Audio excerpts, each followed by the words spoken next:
It's great to have today Gerard Paraghmian, who's in from Toronto, and basically had an opportunity to spend about 15 minutes with me today. Gerard, we haven't heard about you in the last few years. Tell us, how did this all start? How did you get into being one of the most renowned, probably, artists in Toronto? I have no idea, really. As a kid, every time I saw a piece of paper somewhere, I just picked it up and I doodled on it. In school, we had to learn, my professor told me you have to learn about the French poets and all that. I couldn't be bothered. I had to paint, I had to draw. And that's what I did. And then we came to Canada way, way back in 1955. And I didn't know what to do with myself after high school. You know, it's difficult when you're a kid if you don't get pointed to the right direction. So I went to Ryerson after high school for 6 months. Didn't like it, quit, got the odd job here and there. And then I found out about the Ontario College of Art. Never heard of the school before. So I enrolled, not knowing what else to do. I figured I'm going to keep warm in the winter. I had a car, and gas was only 35 cents a gallon. Not better. And so I enrolled at the Ontario College of Art, and I took advertising. I didn't think that if I took the drawing and painting class, I would have been part of the starving artist colony, right? So I took advertising, became an art director, won a few awards, and then got disgruntled with the advertising game. I was advertising things that I didn't believe were right. I remember with this big agency I was in, we were developing a cigarette specifically for women. I said, wait a minute, that's not right. So I quit. And I went on my own, and that was incredible because for 6 months I had nothing to do, set up my drawing table. Next thing I knew, fate smiled at me and I was busy for the next 18 years, believe it or not, in advertising still. After that, I said to myself, well, as a kid, I always wanted to do some drawings. Even though I was doing drawings as an advertising designer, but they were illustrations for the client. I wanted to paint. So I said, well, okay, I'll go on my own. Again, I went on my own in the fine art business, started for about another 6 months. And then luck smiled at me again. A big publisher saw one of the pieces I did of Toronto. We called it On the Waterfront, Toronto. I got the idea On the Waterfront from that movie with Marlon Brando a long time ago called On the Waterfront. That poster just went crazy. As a result, I did all of North America in posters, basically. You know, I'm amazed by how many dignitaries have really loved your art. Could you maybe explain to everybody who, coming from Chrétien, you received a high order in France, you were nominated for the Order of Canada. Yep. That's quite a lot of recognition there. Yeah, well, I'm just an artist, Artists, all they want to do is paint. But I had an idea that when we went into the publishing industry, I was lucky that one of the publishers that I had were actually coast to coast. They were one of the bigger ones here. And because they were really flogging my stuff, I shouldn't use the word flogging, but they were, the stuff was doing really well all across the country. I started to donate my prints, the limited editions, to nonprofit organizations. I figured, because I had traveled around the world, there's one thing I have to mention. I backpacked it around the world like a bum.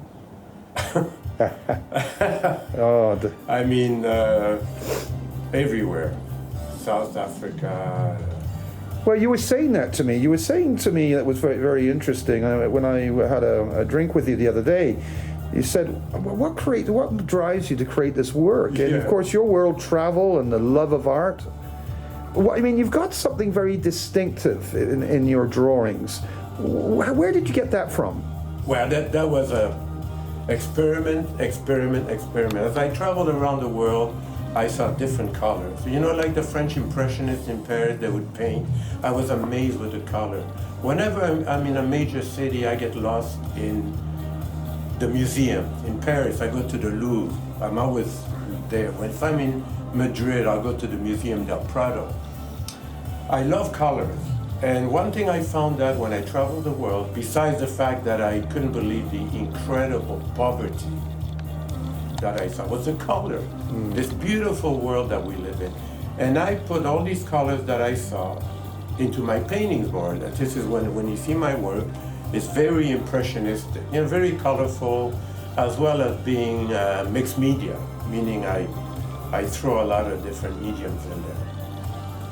You know, I had an opportunity of seeing something very, very recently that you did, and of course it's Canada's 150th birthday coming up. Could you just briefly describe what, you decided you wanted to give a piece of art to the country, basically?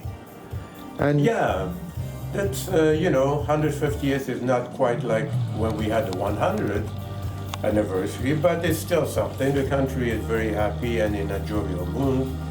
Well, I decided to do a poster called Canada 150. I was lucky to get the rights to use the logo, their logo, the Canada 150 logo from Ottawa. And I said to myself, okay, what am I going to put on this poster?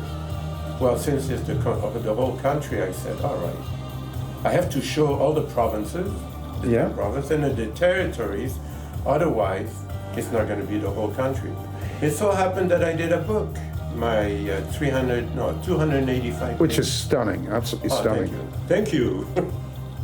I said, well, I'll take some of the pieces from there and I'll create a poster. And so now we have this poster. Which is fantastic, and we'll be showing that, obviously, some pictures of that, which I think people will be delighted with. You know, we forget you're not just an artist, but I'm listening in the background some of this great music. I mean, you're also a musician as well. Look. What aren't you doing? Tell us a little bit about your music just to let everyone know. Well, since I was born in France, in the south of France, when my parents used to go to weddings, there were a lot of weddings, and the adults used to throw coins on the floor, and kids used to scramble to pick up the coin. I wasn't interested in that. I just was glued to the stage, and I saw the accordion player. Every kid in France, and Italy for that matter, wants to play the accordion, right? And I was just glued to this instrument. And one way that I needed to make money to pay for the Ontario College of Art and to pay my gas for my car at 32 cents a gallon, I said to myself, I gotta play music. I always love music. I love dancing too. And I picked up the accordion like that. I had a couple of lessons, they went too slow. I just picked it up by myself, and then I said, well, how am I gonna make money? I gotta play somewhere. Who the heck's gonna have an accordion player? So we started dances, then I got a keyboard, I played the accordion, and I got a guitar player. Then somebody says, you need a bass, and what about a drummer? You need a drummer to keep the beat. Next thing we knew, we had a quartet playing everywhere. That's amazing. And I mean, how many CDs have you done through the years, roughly? When I finally stopped playing professionally, the last group was a rock group, and we all decided to quit after we saw a real gory scene. This patron kind of shot his wife, and we said that was it. Then I didn't know what to do with myself. Besides painting, I wanted to play, so I got this keyboard. And I think up to now I did about 16 CDs of my own. Good for you. About 250 songs. Good for you. Finally, what do you want people to remember you by? You've done so much. Yes. First of all, I want people to enjoy my art. When they look at my art, I want them to be happy. And the people that I donate, all the non-profit organizations, including UNICEF, is actually the biggest one, I want them basically to remember my art. If they can enjoy my art, then if they can have a print on their wall, an art card, a mug, because they put these things all over the place, right? Decorative plates over here, And that's really perfect for me. I'm very happy that people enjoy my art, and basically that was my original idea, for people to share my views on how I do these things. Voila. Gerard, you've been amazing. Thank you very much for this. Thank you, my friend.